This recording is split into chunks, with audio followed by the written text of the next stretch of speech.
Welcome back to El Chef Bigotes. Today, we're going to be reverse searing tri-tips on the kettle. What we have here today is 3 total tri-tips, a total of about 7 pounds. I've got 12 people coming over today that we're going to be feeding, and so therefore I wanted to round up a little bit. And remember, a rule of thumb, half a pound per person. With about 12 people coming over, I need about 6 pounds, and so with 7, it's more than enough. Tri-tips are very much, I kind of refer to them kind of a small brisket. They kind of need to be prepared similarly. There's a fat side down at the bottom. There's kind of a thicker side, and it kind of tapers off. You can see kind of here, it tapers off a little bit. And then you got the big thick part here. And so what we're going to do is we're just going to take off a little bit of the excess fat. Not a whole lot, just a little bit, just to kind of clean it up. You want to leave some on there because obviously that's where the flavor is at. So don't take off too much of the fat. Just some of the little strangling parts, some of the silver skin that might be on there. What we'll do on the back side, you can see it's got quite a bit of fat on it. I'm not going to remove all of it, but I'll probably remove maybe a third of it only. I'll leave the rest on there. That's all good flavor. Don't get rid of the trimmings. You can save those for later, either to ground some beef or to make some beef tallow.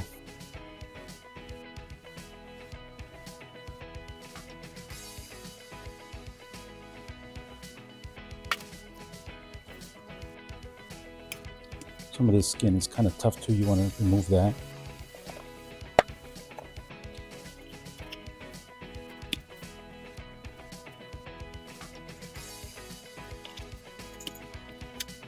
Watch your fingers. Don't cut towards you. There you go. That looks pretty good. It's kind of the bigger one. This one's probably a good 2.5 pounds.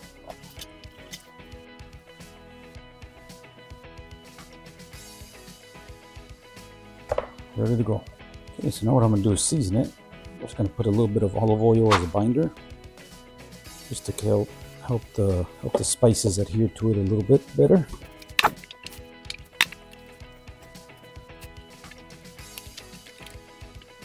Okay, what I'm going to use here today, a Texas style barbecue seasoning. This happens to be from a local butcher by the name of Bronx. Really good seasonings, really good meat. I'm not sponsored by them, at least not yet. Hopefully one day they'll call me. But I really like their seasonings that they put out. And so this Texas style is one that you can also use on briskets. And we're going to use it on this tri-tip. So you want to season liberally, virtually covering all the meat, all the surface on all sides. Just kind of pat it down. You want to do the edges. And don't forget the bottom. Season the whole thing.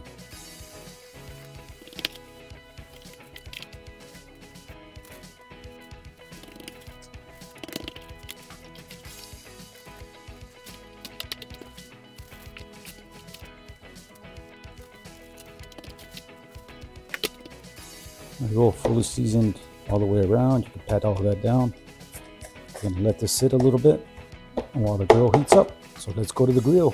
So today we're going to be using our Kettle Grill as a smoker. As you can see, what I'm going to do is we're going to put the charcoal on the left side. We're also going to be using some hickory wood chunks for the smoky flavor. And what I've also done, as you can see here, I've set up the ThermoPro thermometer through the bottom openings or through the bottom vents, and then feeding the leads all the way up to the top. And today, because we are going to make 3 different tri-tips, I'm going to be using one of them for the monitoring the temperature or the ambient temperature of the chamber, and then the other 3 we'll be using one for each of the tri-tips. And so that's how we'll be monitoring, make sure that they all kind of cook evenly, or remove it one before the other if needed. So let's go ahead and wait for that to heat up a little bit, and then we'll bring out the meat. Okay, so the grill has been hovering around 350. It was around 400. I let it drop down. We do have a little bit of apple chunks. I'm sorry, these are hickory wood chunks in there.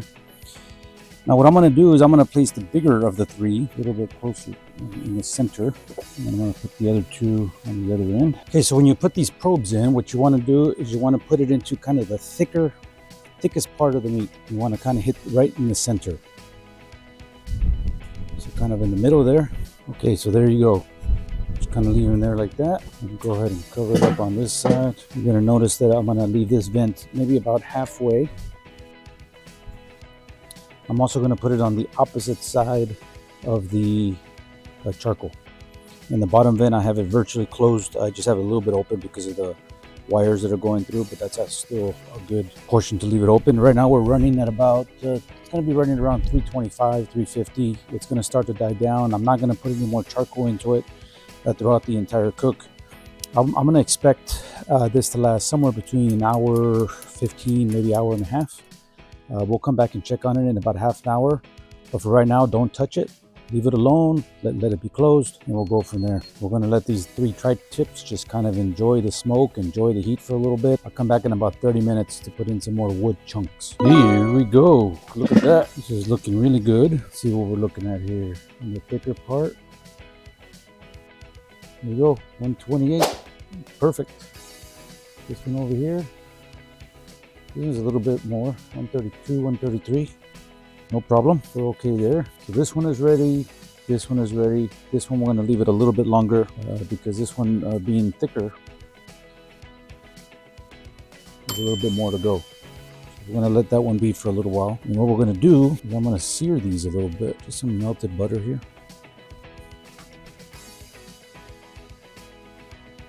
And what we're gonna do is we're going to sear them.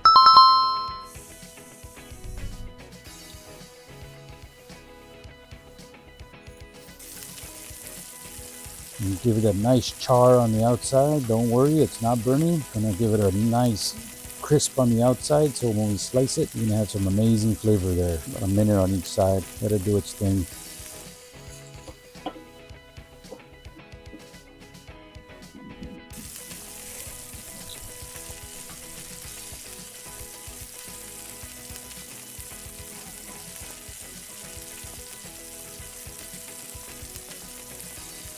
Look at that.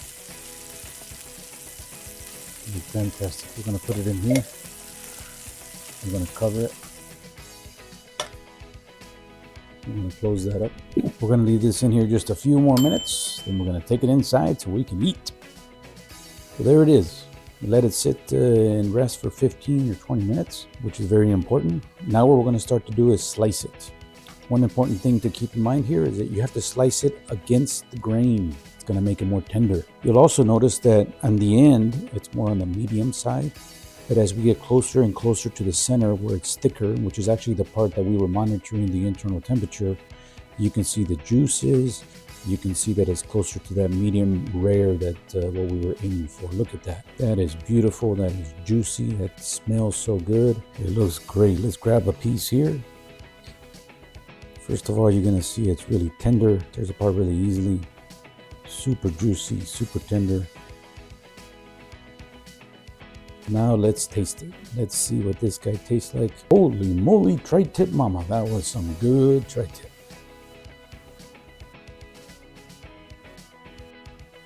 So what did we learn in this video? I think we learned quite a bit. First of all, we talked about the trimmings of the tri-tip.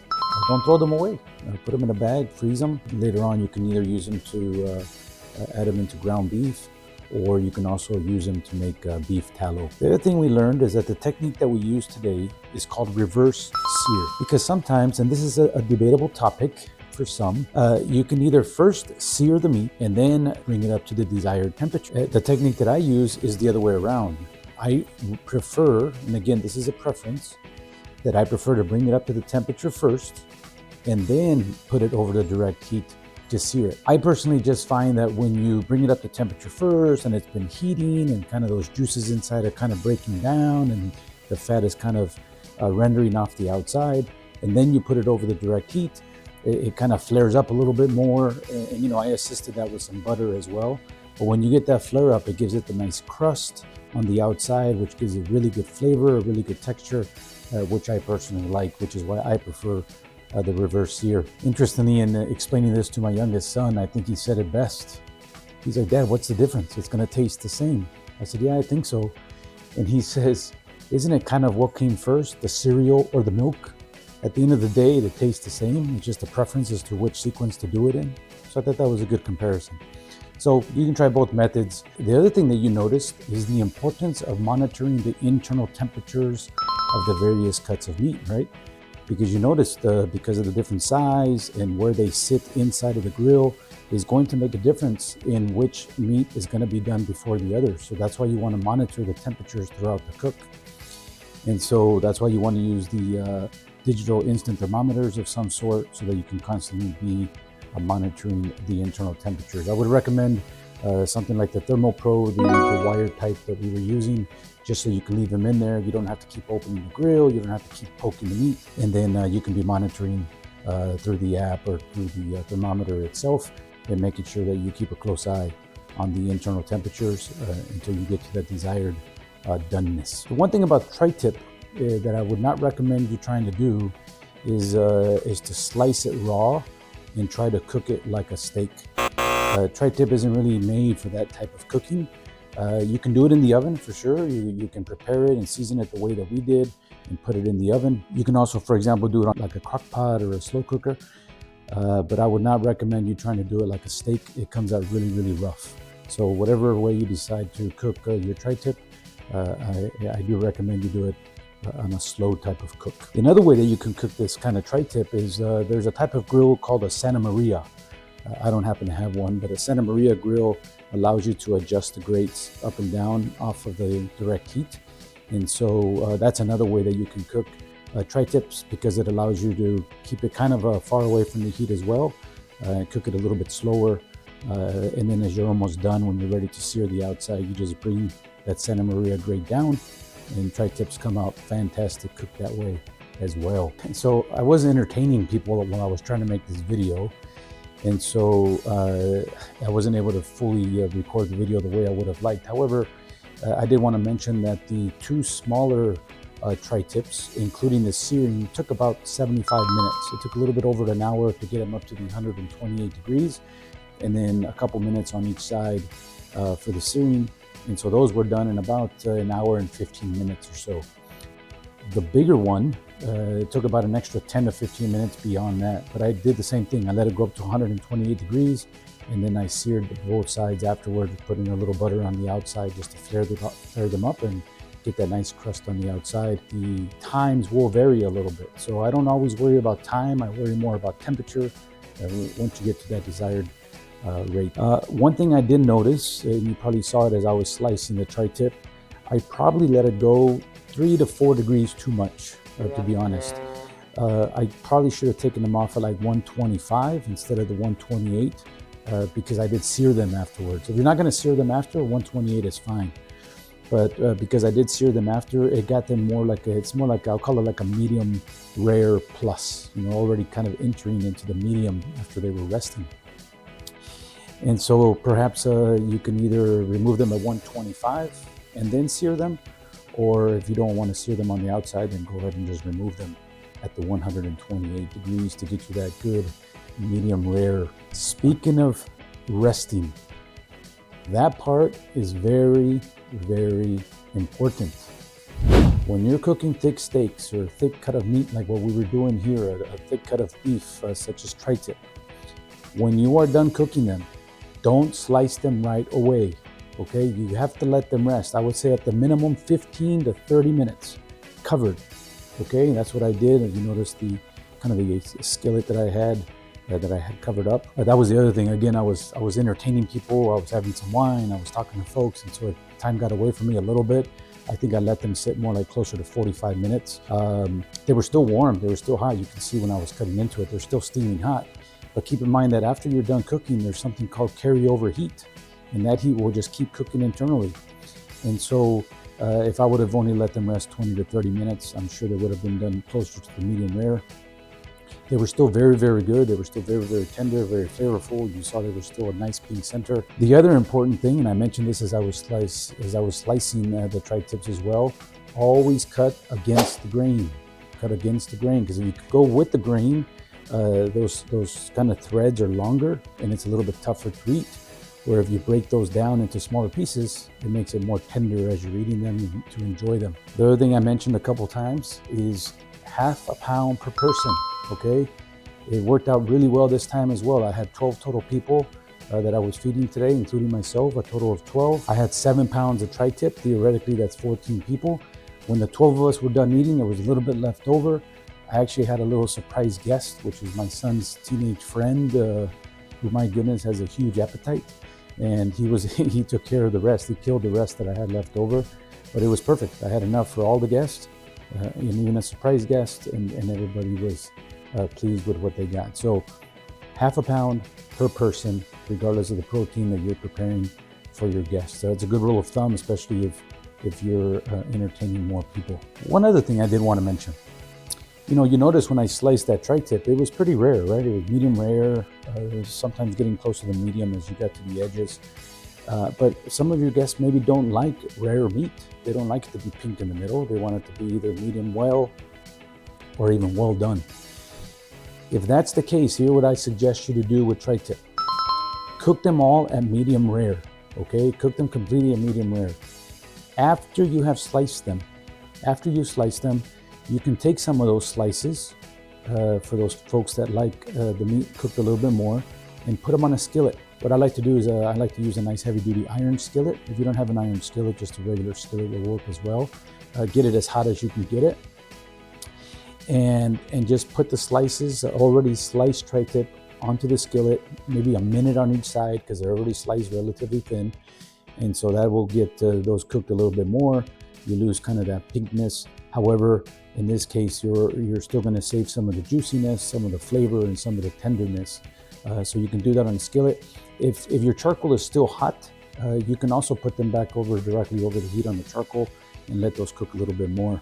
But in the skillet inside works just fine. You can also please those guests that don't like the pink center. Now in this case, what we did is we served those sliced tri-tips. I made some cheesy garlic and rosemary mashed potatoes and some steamed veggies, and just plated that with the slices for each person.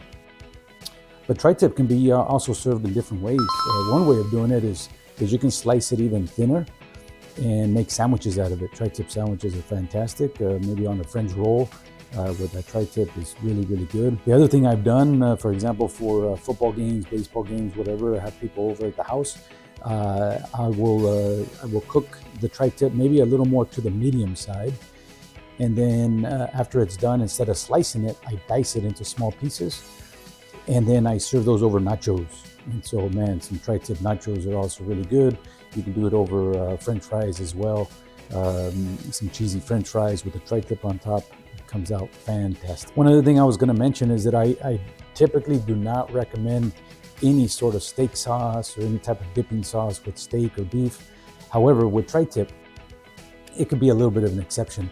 What you can do there is serve it with a side of barbecue sauce. Some people enjoy tri-tip dipping into the barbecue sauce, and that tastes quite good as well. And I think the last thing I wanted to mention in regards to tri-tip is that it's a really good solution for when you're going to entertain for a lot of guests. It's easier to prepare, 3 or 4 tri-tips than it is trying to prepare 12 different steaks for 12 different people and trying to get everybody, at the different temperatures that they like. That gets a little more advanced, a little more technical, a little more difficult to manage. It's a good solution, right? You cook them all to like medium rare, and some guests like it a little cooked a little bit more, put it on the skillet or back on the grill. And if not, you can just serve it just like that. But that way you can cook for a lot of people and only having to manage a few pieces of meat. So a really good solution. Tri-tip is typically inexpensive, relatively inexpensive. It's not as expensive as maybe ribeyes or New York or filet mignons. So tri-tip is relatively inexpensive, and so it's a good alternative to being able to entertain a lot of people and still providing good quality steak. And so I think that's it for now. I hope you learned. I hope you enjoy your tri-tip. If you never had tri-tip before, go to the local butcher, ask for a tri-tip, and try to smoke it the way that we did. I hope you like it. I hope you enjoy it. But until next time, that's it. Sas y tan tan. Maybe to put a little bit more woodchuck.